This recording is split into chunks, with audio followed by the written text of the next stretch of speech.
models to show to our children. So now the role models that we're showing our children, role models that is not grounded in our belief, in our values, in our culture, in reality. Tell me what Superman has to do with reality, or Spider-Man, or Lizard-Man. What has that got to do? It just makes you to enter into a drunken station a little bit more. You say, oh, it's just entertainment, something, it is art. Well, you know, if the art is not going to reflect something that is greater than itself, and for us to strive to become something greater, then that is not art. That is just another idol that you put. And if that art, you're not making it to be just a servant of Allah, if you're saying that art is another ilah, then one day, very quickly, it's going to bring you to a disaster. Don't think art is so noble and so pure. Art has been used by good people, it's been used by bad people. It's been used by good regimes and bad regimes. So, you cannot just say this is just entertainment for the kids. Just. If everything it is so just, everything it is so innocent, it's just something, then why people spend billions of dollars, decades, devising what our children are going to see, spend so much time and money and energy and people and lives designing what our children are going to see, what they're going to eat, what they're going to wear, how they're going to play, what they're going to think. If it is so innocent and it's just casual, it's nothing to do with nothing, and I say they have completely fooled you then. They're not busy with you. You're already finished. You're already on the road. They're going to have to work for to the next generation. So, you're going to teach your kids. You make them to understand and to realize. First, to have shukr of Allah. That whatever that you have now, don't think the whole world is like that. Shukr means what? To know that you are not entitled to it. You understand? You are not entitled. What does entitled? It means that just because you want it, it doesn't mean that you have to have it. It should belong to you. It's not. So if you teach your children now entitlement, that they are entitled to this, entitled to that, they deserve this, they have to have this just because they want it, you're turning them to become little tyrants, very selfish from very young. I want, give. I want that, give. I need that, give. Everything you give and you give. Because so many, they are giving, but they're not teaching their children to share. The kid that shares, he's not going to want too much anyway. The kid that shares, he will take from one hand and will give to the other hand. So you're going to teach your children shukr, because the shukr is meaning that this is given to us. It is a privilege. Allah is blessing us with this. In reality, we don't deserve it. Somebody else deserves it. But Allah is blessing us with His compassion, and His mercy is giving us. But with that compassion and with that mercy, with that blessing, there is a responsibility. We cannot be responsible. We cannot be selfish. We cannot be a tyrant. We cannot be greedy. We must learn how to share. Now, if you are teaching their children just how to take, we're not teaching them how to give, what kind of individuals they're going to grow up? How are you going to teach them how to give? Not just to say give, give. You have to make them understand who does not have what they have, and why they don't have what we have.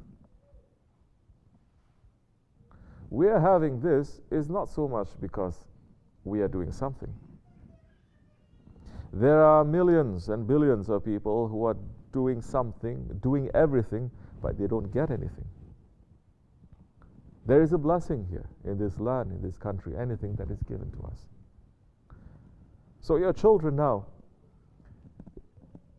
you don't just teach them how to take, you must teach them how to give. But give not just because you're telling them to give, they're never going to understand. You're going to let them understand that there are people who don't have. And they don't have,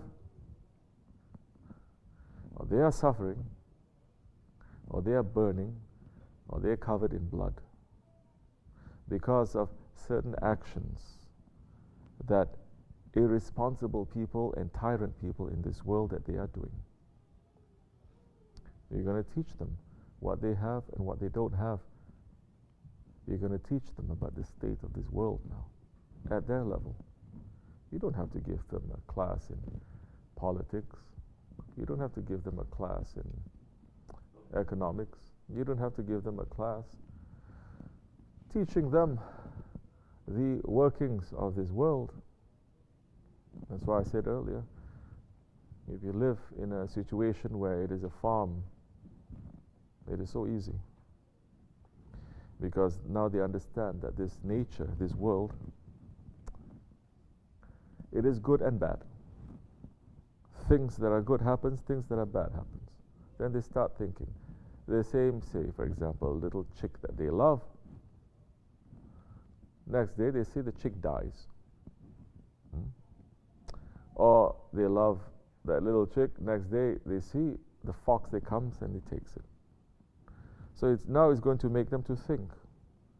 They're not going to look at this world black and white. They're not going to look at this world as a cartoon. They're not going to look at this world as a game, a video game. They're going to understand the complexity of this world growing up. And you may sit and you're going to say, this is what the world is. Look, there are people just like you. Not only to speak now, not only to show pictures, it's important to bring them. To visit. That's why living in a community, it is important. If you don't live in a community, or you live in just your own community, high-class people with high-class people, you make your children to grow up to be the worst selfish people. The most high-class people, they give their children the best education. What do? They send them to underdeveloped countries anyway. Correct? To see how the people in these underdeveloped countries, they are living, and to build projects to make them to become more human. Those are the highest top-level people, but we don't have to do that. It is in our community. There are poor people everywhere. There are poor people in your own families. Correct? So to have that community, it is important now to come together. Not just community, you're going to come once 3 months, once 6 months, once a year, you're going to come. No. The real world, people are saying we have to unite. How are you going to unite? You don't even speak to each other. How are you going to unite? You don't even think, you don't help, you don't see each other. Now we are here, we're living in this dergah. Alhamdulillah, Shaykh Effendi has opened this up for us. We're supposed to come here every day. For what? For so many things. One of the things is for each other to know each other. To care for each other, to look and to observe. Maybe this one, the face is something wrong. Are you okay? Maybe this one needs something. He's not going to say. You're going to become now more sensitive, more awake, and more aware. But you have to be aware. You cannot just come here like a robot. You cannot just come here like some people. They coming here, they put their face down, so dirty and so angry. You know. But once they're out of here, whoop, they're looking everywhere. The eyes open, big, to capture everything. No. We have to. This is what the community is. You're trying to understand. So you're going to teach your children. Yes, there is good in this world, and why this good happens. But there's also very bad things that's happening in this world, and you need to explain why these bad things happen. Why the bad thing happens, for example, for you love the chick and the fox comes and he eats it. Why? You cannot now just blame the fox. So why is doing that, Daddy? Well, the fox is bad. You're going to say, because I did not cover the coop properly. We have to cover it. We have a responsibility. You're going to say, but it's okay. Maybe the fox is female and he has kids that he needs to feed. He needs to eat something. So it is understanding what is right and what is wrong without judging, knowing the reasons why. Then they're going to grow up to be intelligent people. They know the reasons. It is not saying, I'm better, this one is worse, I'm good, this one is bad. No, it's understanding. This one is behaving like this. This one is behaving like that because of this. Like I said earlier, you brought up the question. How many of us are even letting our children to see the image of the Syrian boy that his brother died? Is covered in blood and covered in ashes and soot and everything. We are putting our kids away from that, and we're teaching them video games, how to kill Muslims. MashaAllah. The Muslims themselves, they're not showing their kids that. At least you're going to show, look, this is what's happening to your brother halfway across the world. Allah is blessing us with everything. We cannot waste. We cannot be stubborn people. We cannot be ungrateful. We have to care. Look at that. It's the same age as you. You understand? Yes. You don't have to be beating them over the head with it. You don't have to be didactic. No. Just say. Because so many times they are given wrong information, wrong images, wrong brainwashing, and we are very hesitant to give them good brainwashing. There are good people and there are bad people. There are many people who support Islam, although they are not Muslims, and there are many people who hate Islam. Don't be shy. Say this is happening. We are not going to look at these people who hate us and to hate them back. Teaching the children that. Teach your children, you're going to pray for them. But we are not going to admire them. We are not going to look at them that they are our role models. You understand? They are given wrong information. Yes. Yes? No.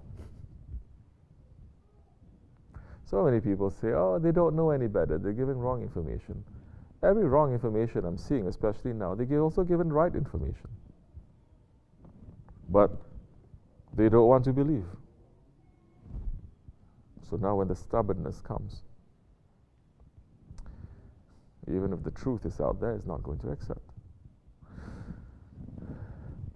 Teach them that this is mankind. We are all the ummah of the Prophet ﷺ. There is no difference because we are all the ummah, but we have the shahadat. And we are happy and we're proud of that shahadat. Those who don't have the shahadat, we are praying for them. But they are our friends, they are our neighbors, they are people. And we have to respect them the same way that they respect us. If they don't respect us, then we're going to put a satr, we're going to put a veil. We're going to say they don't respect us, we're going to block it. Because our life is not concentrating, our life is not defined by our hatred for them or their hatred for us. Because we have other things to do. So, the role model for the kids, it is important. Who are the people who behave like this? People who behave like this are the prophets, are the friends of Allah, the inheritors, the righteous ones. Look to them. Give your children that kind of role model. We have enough. In 1,400 years, 1,400 years of Islamic culture from east to west, north and south, we have enough role models. The Islamic culture is not one culture, it's not Arab culture. It's from the Balkans all the way to Western China, all the way to Far East Asia. It is from Russia all the way to North Africa to South Africa. So, if we give our children wrong role models, they're going to grow up to become like that. And role models that we are seeing in front of us, they're not teaching the values of Islam. So we have to be careful, inshallah, as much as people want to listen. Wa min Allahu tawfiq. Fatiha.